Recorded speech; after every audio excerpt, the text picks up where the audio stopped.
Ok, entonces estamos listos para empezar. Sí, doctor, ya está en pantalla sus diapositivas. Mm, Ok, buenas noches. Soy el doctor Miguel Barrios, médico internista del Hospital Loaiza, y la ponencia que nos corresponde es de Bartonelosis. Es, la Bartonelosis es una enfermedad importante en la medicina peruana por su historia, por la importancia epidemiológica y clínica que tiene, y sobre todo porque todo médico peruano debe conocer mucho mejor esta enfermedad que cualquier otro médico de otro país. Eh, Vamos a hablarle acerca de los tópicos que se están mencionando en pantalla. La siguiente, por favor. El término Bartonellosis humana se refiere a un término genérico que define las infecciones producidas por bacterias del género Bartonella. Esta, esta afección ha cobrado importancia reciente debido a que han aparecido nuevas especies y se están encontrando nuevas formas clínicas de enfermedad. Siguiente. Bartonellosis probablemente es reconocida desde la antigüedad en nuestro país. La enfermedad ha sido reconocida desde la época pre-inca. Probablemente existían ya nociones de que había una enfermedad caracterizada por lesiones eruptivas y que producían a su vez otras manifestaciones clínicas. La primera imagen que vieron es trata de un monolito de la cultura Huaylas, ¿no? Y la siguiente es de otra cultura cercana en las cuales se representan lesiones dérmicas en la cara de aparentemente un paciente que hacen suponer la existencia de esa enfermedad de época pre-inca. La siguiente. Pero recién hasta el año 70 es que de manera fehaciente se ha encontrado al agente causal en los antiguos pobladores peruanos. Esta es una publicación del American Physical Anthropology, en el cual encuentran el germen en una momia descubierta en Nazca, proveniente probablemente de la cultura Tiahuanaco. Entonces se logró aislar el germen a través de un proceso del cual se obtuvo de una momia que estaba preservada y tenía lesiones en piel. Esas lesiones en piel se hicieron los cultivos y creció un germen con un bacilo, con un flagelo unipolar, monopolar. La siguiente. Eso es probablemente compatible con Bartonella. Y la enfermedad cobra mayor importancia a partir del siglo, hace un poco más de un siglo, cuando en 1861 se relata la presencia de una epidemia caracterizada por fiebre, anemia, ¿no? En la región de construcción de la vía férrea entre Lima y Loroya. Estamos hablando de la zona de Lima, zona sierra de Lima, todavía por debajo de los 2000 metros sobre el nivel del mar, pero que se le denominó fiebre de Loroya, equivocadamente, porque la enfermedad nunca se había registrado en Loroya, sino que el ferrocarril central que se estaba en construcción iba hacia Loroya. Entonces, el nombre es erróneo desde el punto de vista clínico. Siguiente. Decíamos que cobró importancia a partir del 1871, cuando aparecieron los primeros pacientes traídos de esa zona de construcción del ferrocarril central a los hospitales de Lima. Pronto, la cantidad de pacientes fue tanta que se abarrotaron los hospitales y eh, la tasa de mortalidad era bastante alta. Para 1885, Daniel Alcides Carrión tenía 26 años, era estudiante del quinto año de medicina y había recolectado la historia clínica de 9 pacientes eh, a quienes pensaba hacer un estudio para presentarlo en un concurso que fue promovido por la Academia Nacional de Medicina y como parte del estudio, él eh, había escuchado previamente de que algunos pacientes habían padecido un proceso febril agudo, posterior a los cuales habían aparecido lesiones verrucosas. Además, había escuchado tanto por un médico chileno como por un médico peruano que probablemente se trataba de una sola enfermedad, pero como en aquel tiempo todavía no se conocía muy bien acerca de los agentes etiológicos, se dudaba acerca de esta propuesta. Entonces, Carrión, para demostrar la unicidad de esta enfermedad, pues se inoculó a sí mismo a, a través de un frotis extraído de un paciente de una lesión de verruga, un paciente hospitalizado en el 2 de mayo, y el 27 de agosto de 1885, 21 días después, comienza a tener las primeras manifestaciones.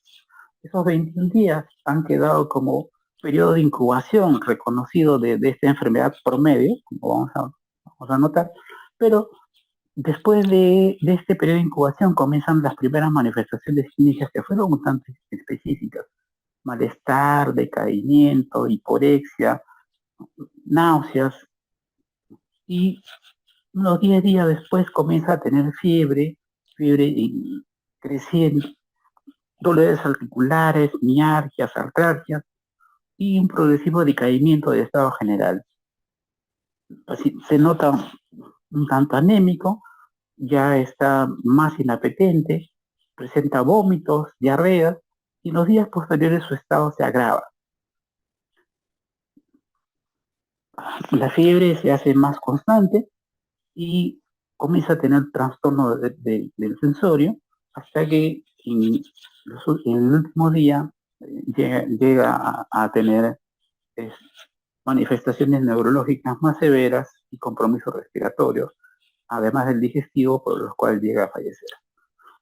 Si bien la historia no reconoce el aporte de Carrión más que en el ámbito local, es más, en el ámbito local hubo una gran controversia acerca de que si Carrión realmente eh, representaba un mártir en la medicina peruana, o si era un joven que había sacrificado su vida de manera innecesaria, porque en aquel tiempo todavía no se conocían muchos agentes etiológicos, y acordarnos de que por aquella época Purkinje se había inoculado, había administrado cantidades de digitales importantes, ¿no?, que podrían haber matado probablemente a gatos.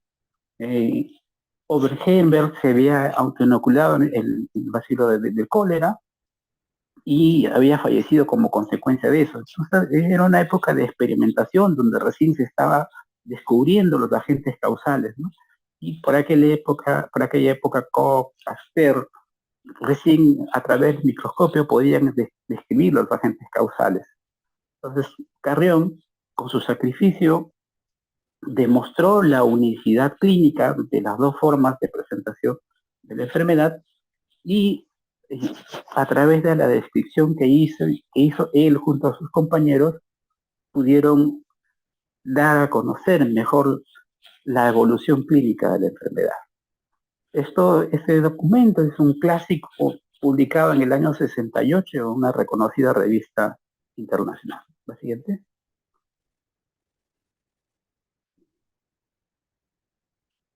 La siguiente. Una cuestión que quedó pendiente es acerca de las causas por las que falleció Daniel Alcides Carrión. Eh, Carrión, cuando estaba en muy mal estado, tenía una anemia severa, se le hizo un recuento de glóbulos rojos que está cercano probablemente a un nivel de hemoglobina de 4, de 3, estaba con una infección generalizada, que denominaban en aquel tiempo septicemia, estaba inmunosuprimido, y sus compañeros lo convencieron porque inicialmente se negó a hospitalizarse para que pudiera acudir a mesón de Santé y le transfundieran sangre. Una vez que aceptó, fue hospitalizado, se formó una junta médica, pero la junta médica, contrariamente a lo que había acudido a Carrión, se negó a hacer la transfusión sanguínea y, por el contrario, decidieron administrarle ácido fénico. Acordamos que en aquel tiempo había habido un cierto éxito en el tratamiento del carbunco con el ácido fénico. Probablemente estas condiciones, su mal estado general, su anemia severa, su inmunosupresión, y junto a la toxicidad del ácido fénico, probablemente precipitaron la muerte de Carrión. Un hecho importante que incluso está anotado en el reporte de Schultz mostrado hace un momento, es que cuando se le hizo la necropsia a Carrión, se encontró que el vaso estaba disminuido de tamaño, contrario a lo esperable, porque parte de las manifestaciones clínicas de la infección por Bartonella es linfadenopatía, hepatomegalia, esplenomegalia.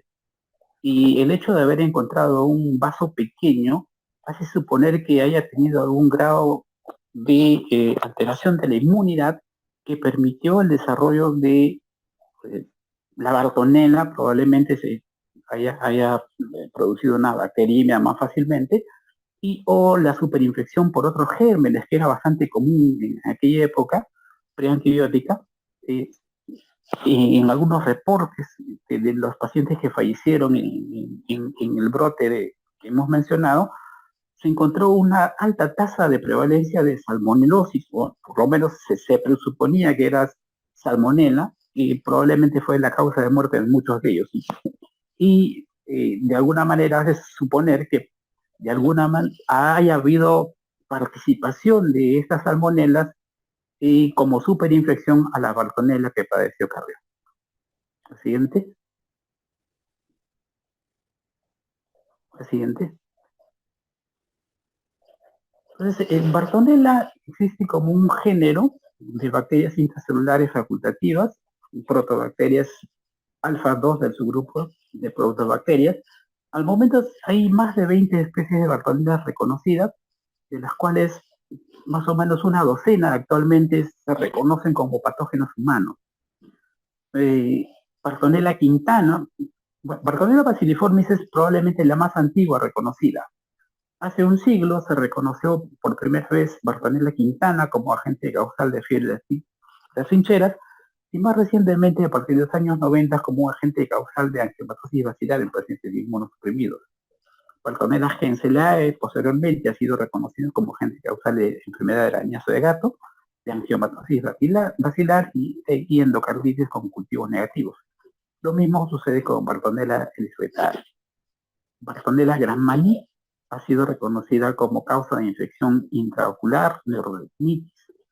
Bartonella washensis ha sido encontrada en los casos de carditis.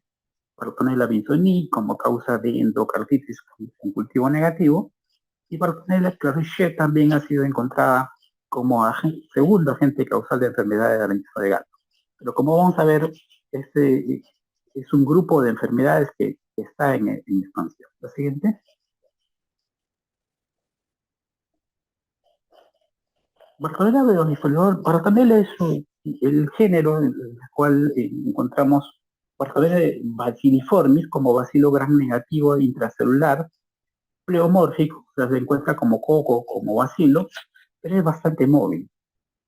Es una bacteria intracelular facultativa, pero su aislamiento es bastante fastidioso, requiere medios de cultivo especiales, lo que se usa acá es el agar bifásico, por ejemplo, y su temperatura óptima de crecimiento es de 19 a 29 grados.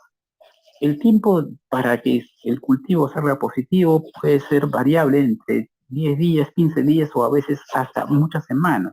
De manera que cuando se envíe una muestra para cultivo, sospechando a Bartonella, hay que ponerle claramente que sospecha a Bartonella para que se mantenga primero en un medio especial y por un tiempo prolongado. La siguiente. En cuanto a la epidemiología, la siguiente.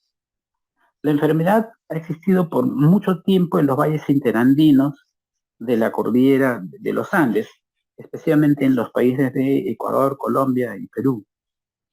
Ocasionales casos han sido reportados en Bolivia, en Chile, en Argentina, en Panamá y Se reporta que en Tailandia y Sudán ha habido casos similares, pero no se ha reconocido exactamente la etiología. Probablemente la enfermedad tiene relación con la adaptación del vector a un clima más o menos húmedo en una altitud entre 500 y 3.200 metros sobre el nivel del mar en los valles interandinos. La enfermedad se considera actualmente reemergente en algunas zonas. Tiene probablemente relación con los cambios climáticos y en especial con los cambios relacionados al fenómeno del Niño. La siguiente. Hasta los años 90, casi el 85% de los casos provenían de Ancash. A partir de ese año y en los años posteriores en que se desató un nuevo brote del fenómeno del Niño, la epidemiología ha ido cambiando de acuerdo a los cambios climáticos. La siguiente. Más o menos en los años 2000, esta es la zona epidemiológicamente más importante, ¿no? El Callejón de Huaylas, Carhuaz y Caraz sobre todo. La siguiente. A raíz del fenómeno del Niño y los cambios climáticos, se ha visto que la enfermedad se expandió de las zonas comúnmente conocidas como áreas epidemiológicas, progresivamente fue ocupando una gran parte del territorio peruano. Se reconoció en Piura, en Tumbes, en Lambayeque, en Cajamarca y posteriormente en Huánuco, Ayacucho, Cusco, Loreto, Madre de Dios, abarcando casi el 50% del territorio peruano. Como ven, Ancash todavía sigue siendo una zona epidemiológicamente importante, pero secundado por Cajamarca, Piura y algunas regiones de la Sierra de Lima. La siguiente. Con la enfermedad de Carrión ocurre que existen áreas en las que, dependiendo si es que son endémicas, se van a encontrar características clínicas propias. Por ejemplo, en zonas endémicas es más frecuente encontrar las formas crónicas, sobre todo en niños.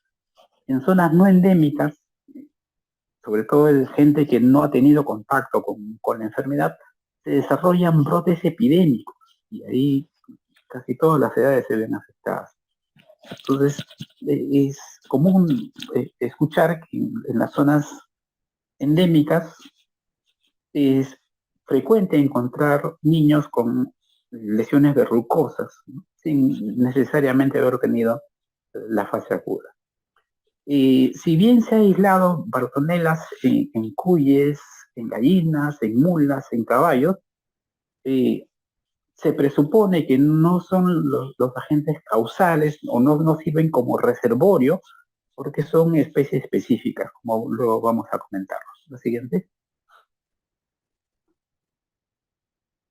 Esto es lo que ha ocurrido a lo largo de este siglo con relación a la bartonela. Decíamos que Ancash, Cajamarca, La Libertad, Amazonas, Piura, son zonas donde se encontraba una mayor prevalencia de la enfermedad, pero que ha ido progresivamente disminuyendo a partir de los brotes de los años 2004, 2005, en que se reportaban más de 10.000 casos.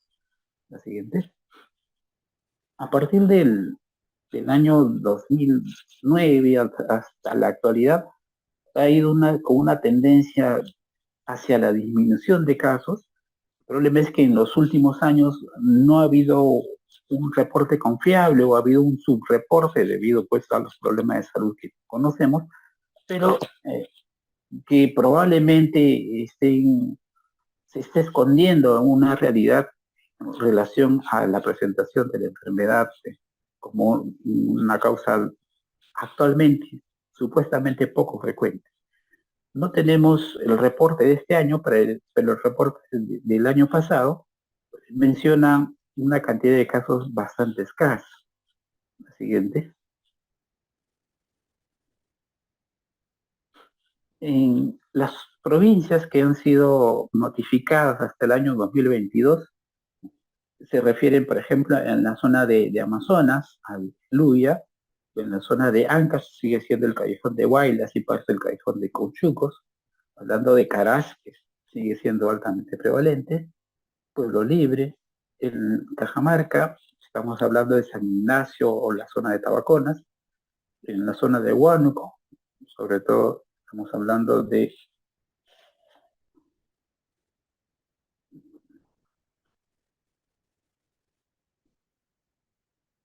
perdón, se me fue la imagen. Eh, estamos, estamos mencionando a la zona de Chinchao o Jacas Grande, y en Lima, en la Sierra de Lima, se ha notificado un caso en la provincia de Ollón, específicamente en el distrito de Napán. La siguiente.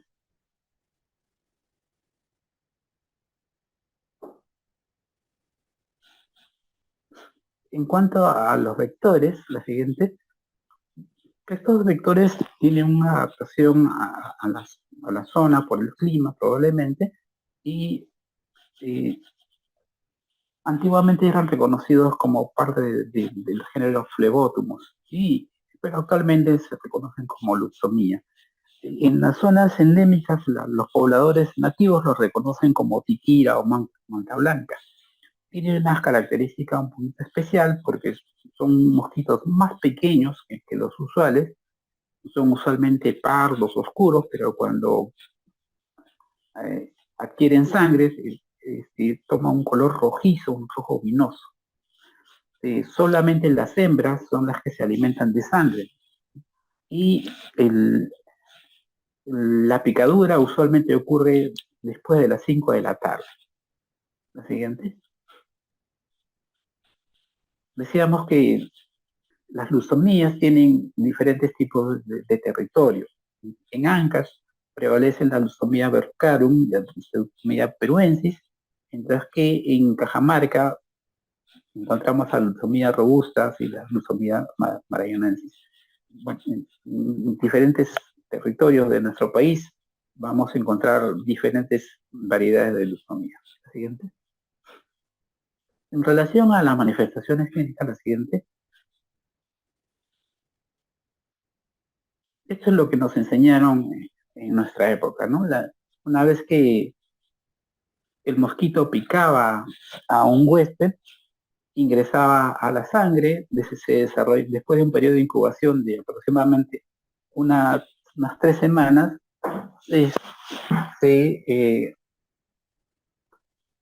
se producía un periodo de bacteriemia, ¿no? Una fase hemática en la cual había anemia hemolítica, y comenzaba a desarrollarse la fase aguda de la enfermedad con fiebre, anemia, ictericia. Una vez que, si es que el paciente lograba pasar este periodo, pasaba a un periodo de latencia, denominada antiguamente periodo intercalar. Una vez que transcurría unas 4 a 6 semanas, el paciente podría eventualmente desarrollar una fase histioide, en las cuales el compromiso era células endoteliales, y se desarrollaban brotes verrucosos, sobre todo en zonas expuestas. La siguiente. Fisiopatológicamente, entonces, la bartonella, una vez que ha ingresado al torrente sanguíneo, invade el glóbulo rojo, lo coloniza, se multiplica y lo destruye. Al destruirlo, hay la liberación de interleuquinas como la interleuquina 6, 8 y 10. Estas permiten una mayor penetración a otros glóbulos rojos, pero hay algunos factores que permiten una mayor colonización de los glóbulos rojos, como por ejemplo la presencia de deformina, ¿no? Que estamos viendo en la parte inferior con microscopía electrónica. Esta proteína permite la deformación de la membrana del glóbulo rojo y posteriormente su internalización. La siguiente.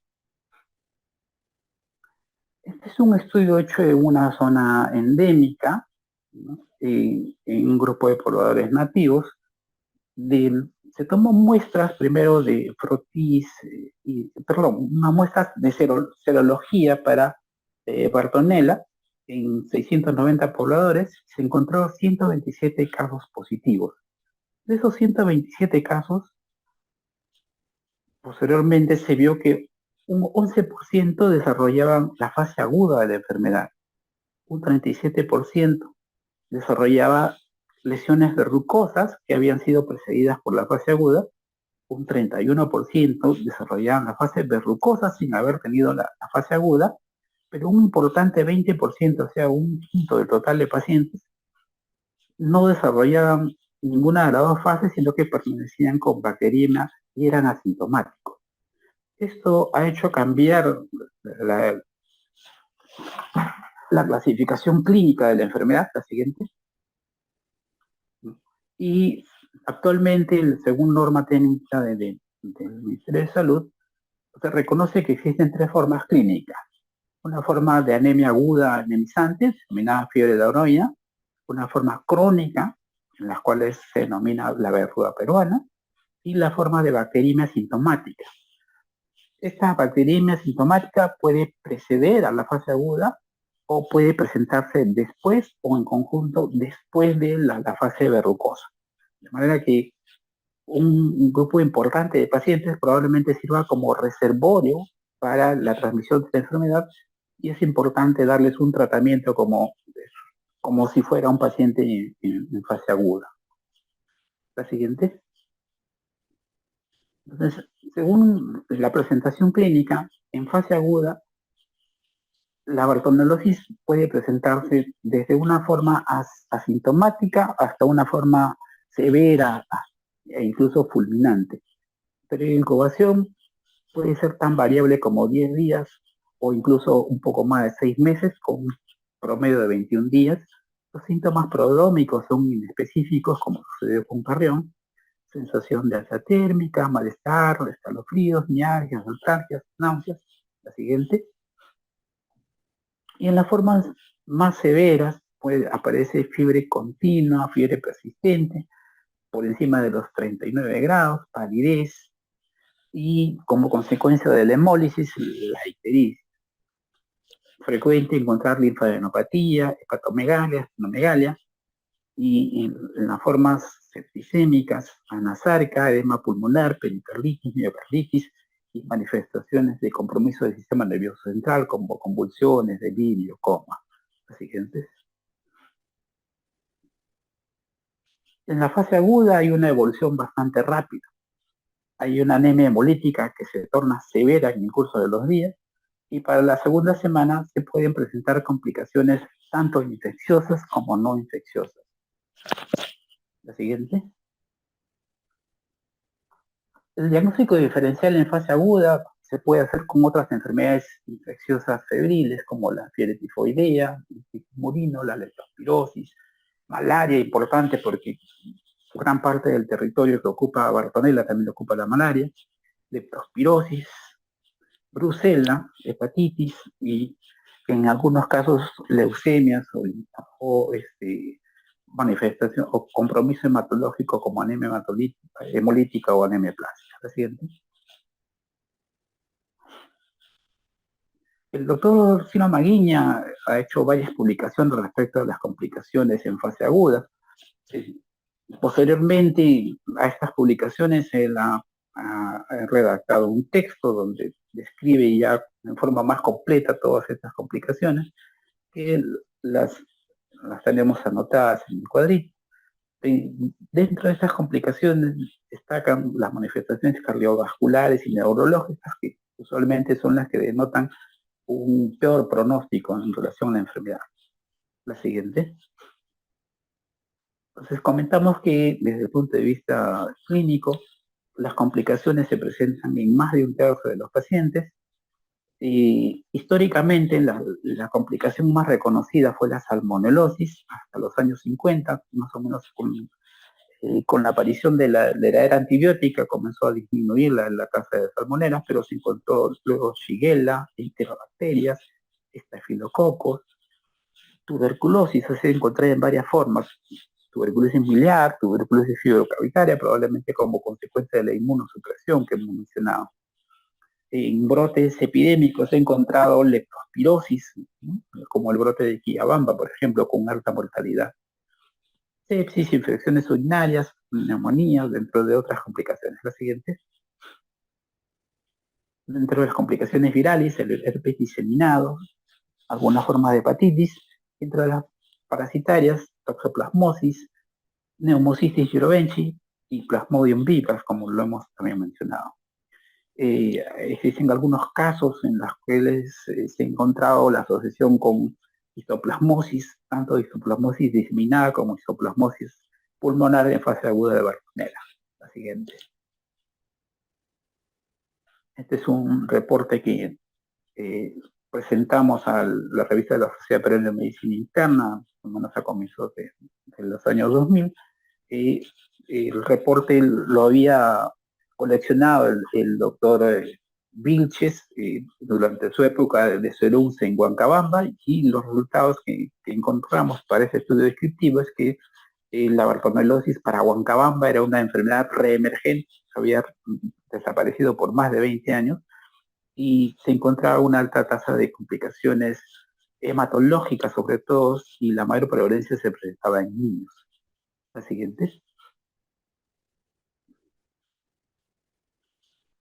Se ha mencionado que un grupo de pacientes sin manifestaciones clínicas, pero que proceden de zonas endémicas, son portadores de la bacteria, confirmadas tanto por cultivos como por rotis, o que se encuentra por serología, por PCR positivo. Entonces, estos pacientes probablemente constituyan un reservorio para la enfermedad, para la diseminación de la enfermedad, y por lo tanto ameritan un tratamiento. La siguiente. Dentro de lo que se refiere a mortalidad, es variable dependiendo de la fase y el lugar donde sucede.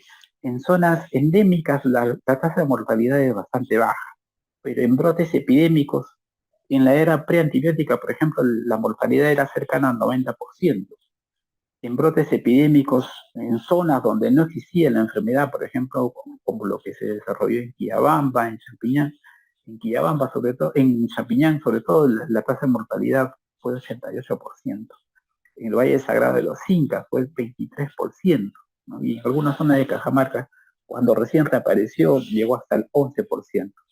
Pero en zonas donde la enfermedad es endémica, como Huaraz, Caraz, la tasa de mortalidad es cerca del 1%. Siguiente, por favor. Respecto a la evolución, más o menos un 40% de los pacientes podrían fallecer cuando no se les, un 90% de pacientes pueden fallecer si es que no se les da un tratamiento oportuno y adecuado. Pero con tratamiento la tasa baja a cerca del 5% o menos incluso. Respecto a la fase aguda, hemos dicho que dura entre 2 a 4 semanas, y la mayoría de los pacientes que son tratados se recuperan, e incluso algunos sin tratamiento podrían eventualmente recuperarse, pero de los que llegan a pasar la fase aguda unas varias semanas, 6, 8 semanas o algunos meses después, hasta un cuarto del total de pacientes que desarrollan la fase aguda van a presentar lesiones verrucosas, o sea, van a presentar la fase crónica. La siguiente. Importante el tema de embarazo, sobre todo en zonas endémicas. El doctor Douglas López y un equipo de colaboradores en Huaraz, en el Hospital Regional de Huaraz, tiene probablemente la mayor la casuística más grande a nivel mundial de pacientes embarazadas. Se encuentra que pueden presentarse como complicaciones del embarazo, aborto, óbito fetal, parto prematuro, muerte materna, y en algunas de las publicaciones de sus colaboradores se encontró la bartonella en el cordón umbilical de un recién nacido. La siguiente.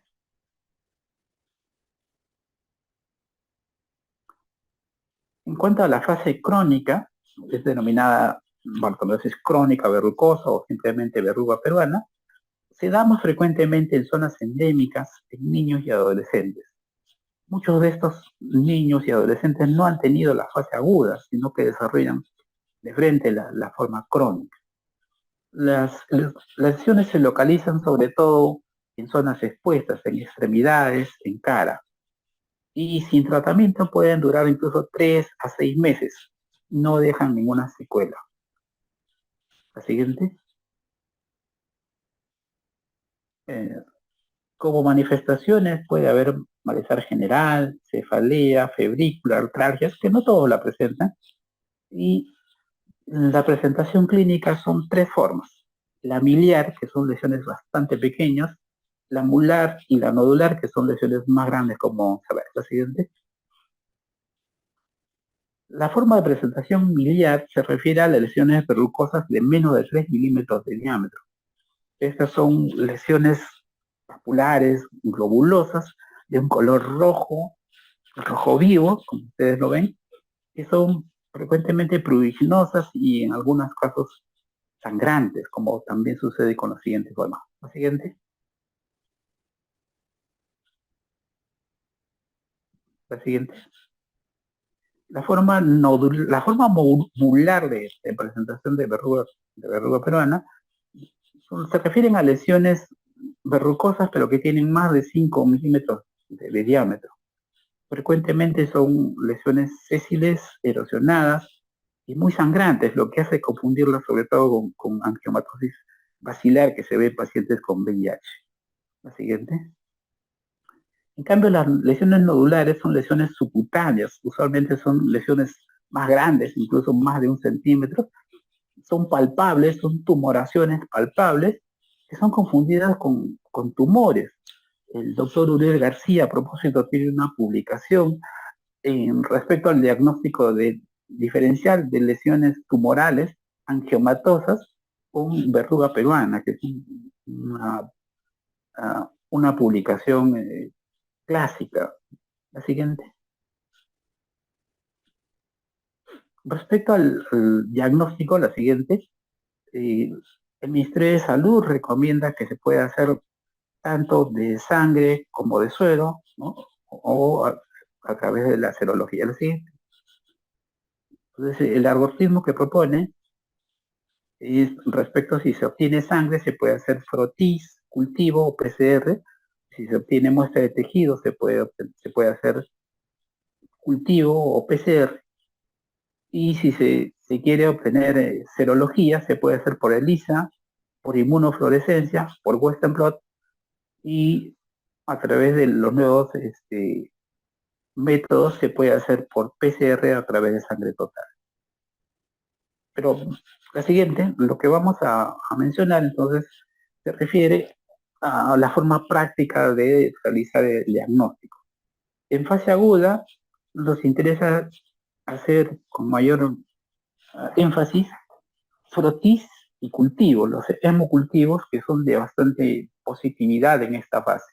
Se puede hacer los otros métodos diagnósticos, pero casi el único que tiene bastante sensibilidad y especificidad es el PCR. En fase eruptiva, tanto el frotis es un poquito menos frecuente de encontrarlo positivo. En cambio, el hemocultivo sí sigue siendo positivo, el hemocultivo y el cultivo de la biopsia de las lesiones verrucosas. Aquí sí sirven más los métodos serológicos como la inmunofluorescencia y el ELISA.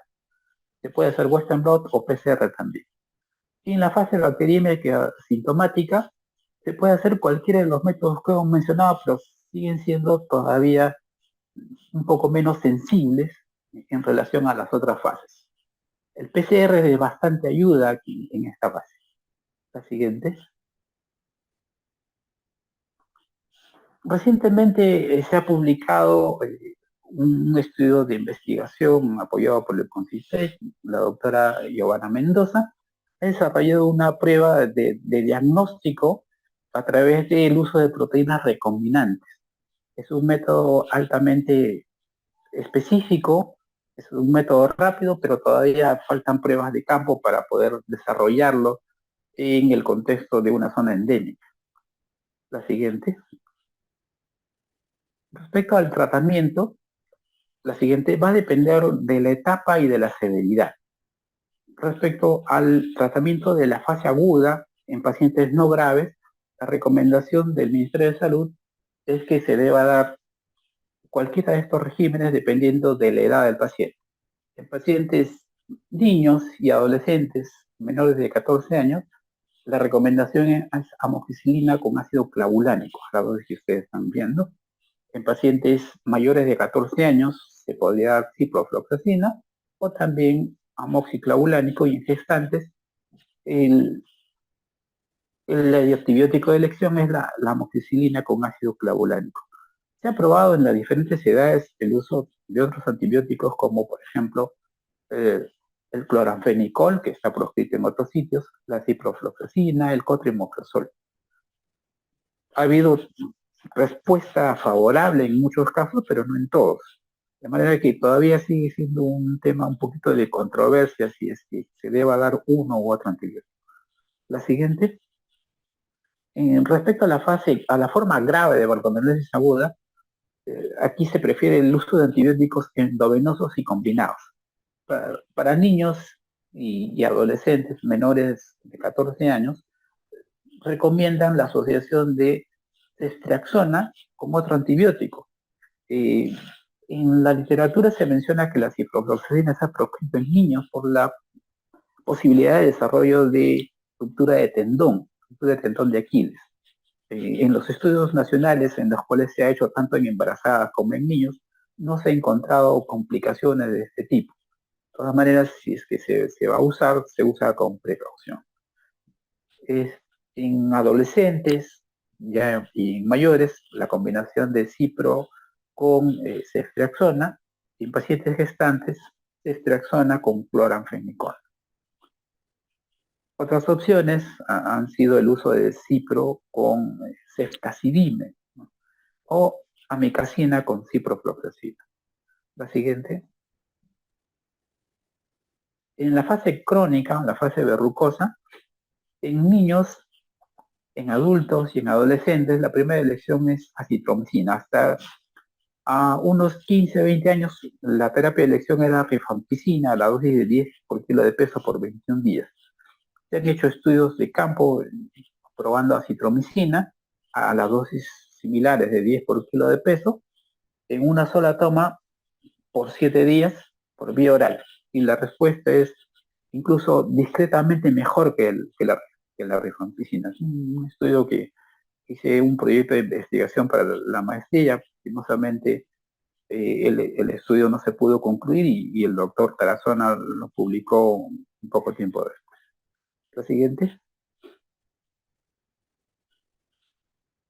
Las medidas de prevención, las que ustedes más o menos deben reconocer: protección contra picadura de insectos por uso de mosquiteros o de ropa apropiada, evitar actividades fuera de las zonas de vivienda, en zonas endémicas, o no perfocar en zonas reconocidas donde existe el vector.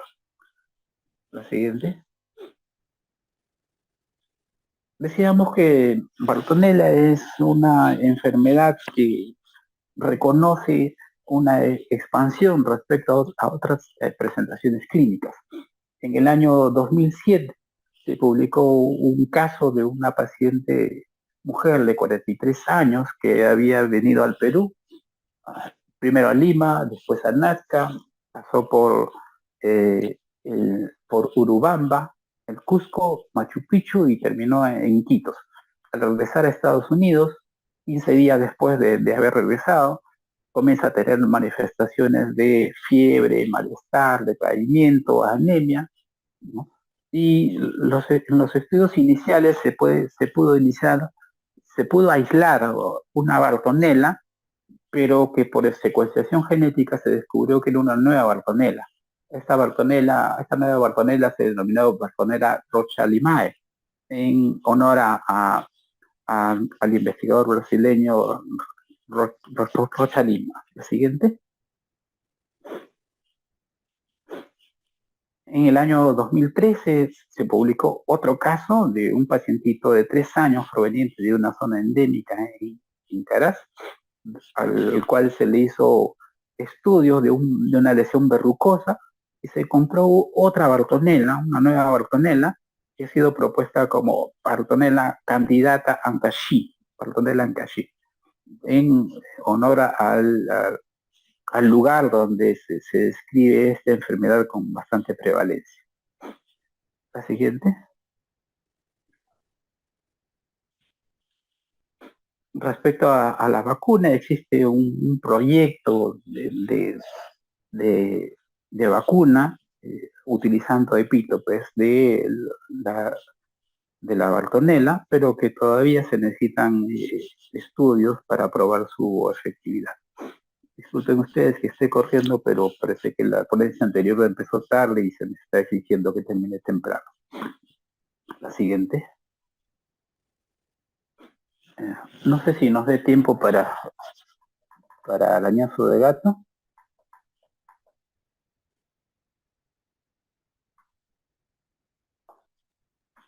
Si pudiera hacerlo de forma breve, doctor, porque el otro ponente ya está en sala. Bueno, son las...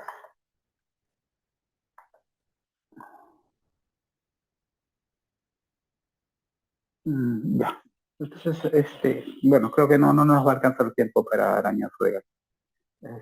Les agradezco su participación para esta charla.